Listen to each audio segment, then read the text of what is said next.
So in 10 years you have 20 people. Lord. And even in those 20 people, it's hard to keep them. You got to do everything. You got to pray for them. Some of them you got to babysit. Help us, help us. Some of them you just gotta treat them with a silver spoon. There's just so much that we have to do as leaders to try to maintain the church. And when those who we love, that we spend so much time with, working with them and trying to build them, not all the time they stay, and they leave us, and they go another way.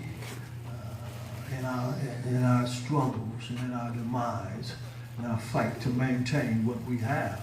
We leave, sometimes we lose them at a very key time when we really, really need them. You can't, one preacher said, don't count to people because you can't count on them. You can count on some of them. Let me say that. I just think that we, as pastors and leaders, the job that God has given us is a job that it seemed like that the fight never quit. That's why Paul said in Timothy in his endeavors to do what God had called him to do. Even at the end of his journey, he said, I fought a good fight. He was getting ready to face the chopping block. And he said, I fought a good fight. He knew that he had done everything that God had told him to do. He said, I fought a good fight. He said, not only, but I kept the faith and I finished my course. What God had tasked for me to do, I felt like within myself that I fought a good fight. And you would think that a man that put in what he put into the ministry, how he worked so untiringly, his missionary journey, that his death would be that pleasant death. That the people would be gathered around him as he slowly closed his eyes. But he was facing the chopping block. But he declared that even in this, at the end of my ministry, I know what I've done. I fought a good fight. He says, not he or she whom you approve, but it's whom the Lord approves. That's where the approval comes. The approval comes from God. And he knew within himself that God was satisfied and had approved them for the work that he had done. And that's the way it is in the ministry as pastors, when we give everything that we know how to give. And even though it seems like we're working with nothing. And most of the time, to be honest, we're working with not a whole lot. But I've come to the conclusion that you don't need a lot. Yes, sir. I looked at the church this morning. Last week we had a service and it was packed in there. And I was just tickled pink. I said, I just hope half of them come back. And I looked at the service this morning and I saw those that come regularly. And the Lord spoke to me and said, this is all you need. Amen. This thing the way. So this is all you need. Sometimes we count the people. But we don't need to be counted. We just need to be counted. We got to be counted. We got to know that we worth being counted for. You don't need a lot of folks if you're doing what you're supposed to do. And God, He'll count you. And what do we do with somebody? Yes, sir. We feel like we need a church full in order to operate. Sometimes we get caught up in what other folks are doing and how it seems like, and we lose folks that way sometimes. When they look over there and they see folks and they seem like they're growing and they're prospering, and most of their members come from somebody else's church. Right. We train them to go somewhere else. I was talking to a particular brother who was doing some work on our church, and I asked him about a church that he went to. I said, why do you go there? He said, why do you go to that church? And I was being somewhat sarcastic. He said, well, the Lord led me there. And it was a church of the opposite persuasion. And I said, Lord, help us. I said, Lord, I'm tired of this. Why don't God lead some of them to us? You know what I'm saying, preacher? like, he always leaves out people. You know, why can't he leave some of them to us sometimes? Oh, God, it makes me think. Help us, Holy Ghost. It makes me think whether or not God is leading them. They look at what other folks got and what they're doing. And they just want to be in there. They don't want to do nothing. They don't want to be seen. They just want to be there. God help us. But I remember when I was a boy, they used to sing a song that I'm over here to stay, Lord. You gotta know that when you're over here, there's some things you gotta do. God, we're not just here to be bench warmers. Even bench warmers, when you watch sports, even the bench warmers cheering on the players that's on the field. Yes, sir. Am I right? Yes, sir. You don't have to be the one up front, but you can cheer for those. Yes, sir. Because you don't know when you're going to be called next. So I just come to the conclusion, Doc, is that what you have sometimes is what God desired for you to have, and it's in God's plan. And even though it feels like that we're working with seemingly, and I say this I say it carefully, not to offend the people of God, because everybody in the church is precious. But not only in the church, but in our lives. In our lives, sometimes we feel like that we're working with nothing. The preacher preached on today, and it was an awesome, awesome word, how that we struggle. We struggle. And it seems like those who are out in the world are progressing and making it. They got nice homes and nice cars and nice jobs. And we're struggling every day. We're struggling. And it seems like it's depleting us of everything that we have. But I'm so glad that He's the Lord of what's left. My Lord. Look at your neighbor and say, He's the Lord. He's the Lord. God, help us. He's a God. He's the Lord of what's left. Sometimes you don't have a whole lot. You're not working with a whole lot. Even in your home, you're not working with a whole lot. Even you as a person, it seems like you don't have a lot. Can't hardly clothe the kids, and don't buy them what others seem like the other kids have. And you look in your refrigerator, and your refrigerator seems like it's empty. Help me, somebody. Been riding on E all day. Yeah. And don't know where you're going to get money for gas. That's the way it looks like sometimes to us. And we're constantly giving. God help us. We're constantly giving. And it would seem like that as much as we give, sometimes we should be able to get something. Seem like we should sometimes. It should come to us sometimes. But it looks like it's just passing us over. And the well is running dry. But I'm so glad. I'm so glad for the promise that He gave us that He will never leave us. Lord, help us. Lord, forsake us. Look what God said to Gideon. He said, I don't want you to think that you did this on your own. God help us. God help us. Sometimes God will strip us. Take everything from us. Am I right, somebody? Everything that we have, sometimes God has stripped us. And we think God is whipping us. But God is making us. God, help us.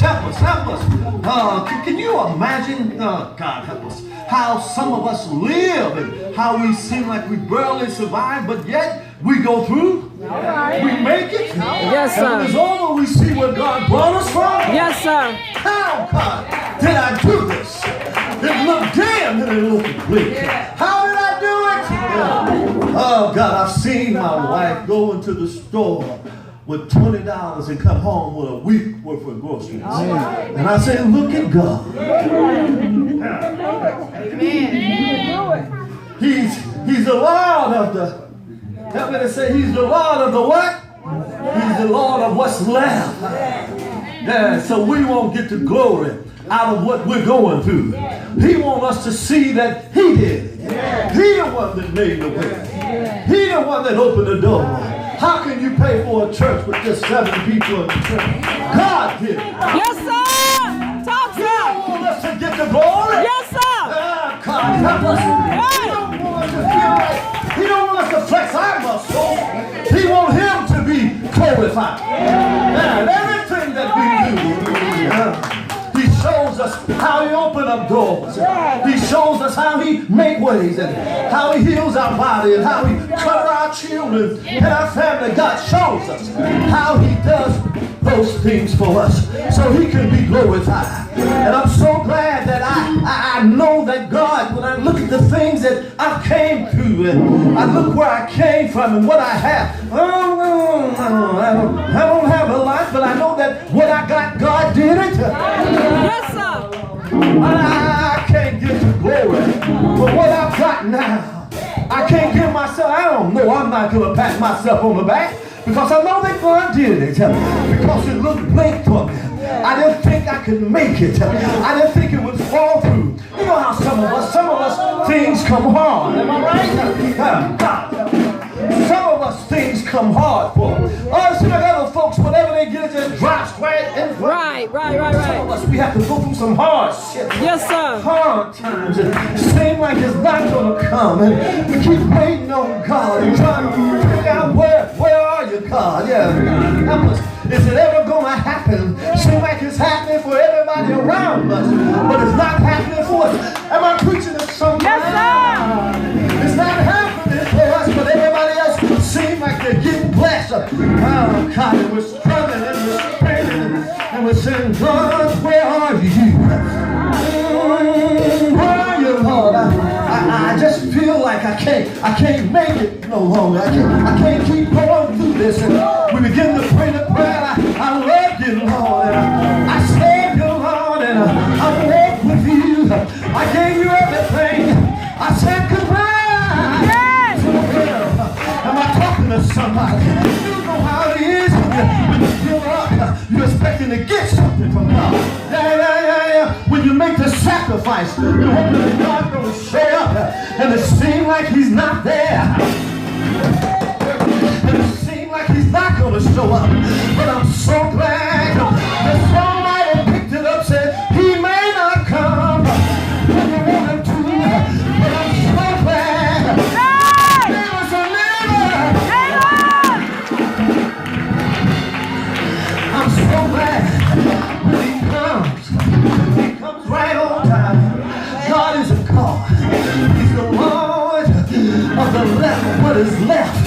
When we feel like we're not working with a whole lot. When we feel like what we got can't get us nowhere. God, somehow, through His providence, His immutability, His infallibility, somehow, we feel like we're not working with anything. That's when God shows up. He shows up. When we're ready to throw in the towel. He shows up. Come on now. We're ready to give up. Yes, sir. Shows up. When it seems like everybody Yes, sir. is passing us by. He's the only one that's left. God, I'm not working with a whole lot. My hands, they're empty. My palms are sweaty. I don't know what I'm gonna do. Now, can I come out of this? I'm so glad.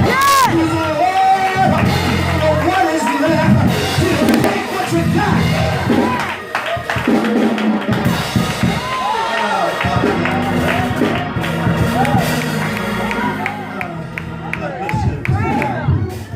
I know he's all right. I know he's all right. He'll take what is left. Won't he do it, somebody? Yes, sir. God help us.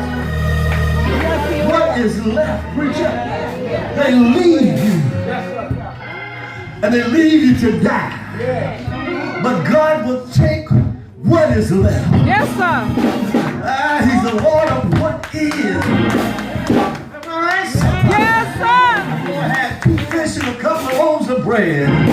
God took what was left and fed 5,000. Oh, you know what I'm saying? Because we give up too soon. We look at what we have and we say to ourselves, there's no hope. Oh, my hope is filled. Oh, nothing less. God help us. God bless you. God bless you.